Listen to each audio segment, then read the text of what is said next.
What's your name, man? Zach. Zach? Okay. So what all is in here for the equipment? I got Taramp 3K and 2 EVL 15s. EVLs? Yeah. All right. Did you build the box?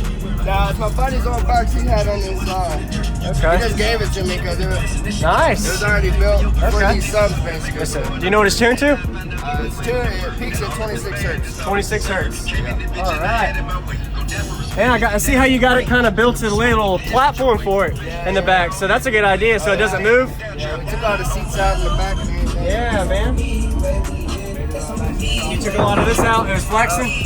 No, I gotta redo my whole roof right here because it's flexing too much. It's making it rattle. Okay. Awesome. Yeah, I'd love to hear it, man. Looks like a good built box too. And you got your amp back. What is the amp? Taramp 3K. 3K. HD. At 1 ohm? Yep. All right.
That sounds good. You're welcome. JacobViral? Yes, sir. Alright. YouTube, JacobViral. Yes, sir. Yeah, I do cardio videos every day, checking out builds. Finger Boot stopped by and see yours, man. Sounds pretty good. I know you said you got the box from your friend, so. Yeah, well, it's supposed to be tuned at 30, but with these subs, for some reason, it peaks at 26. It's low. I like it. Yeah, I like the lows. Yes, sir. All right.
What's going on, everybody? This is JacobViral, ending this video to say thank you for watching my videos. Every single day I have a daily cardio video I upload. So if you haven't already, go ahead and hit that subscribe button and notification bell, and I'll see you tomorrow.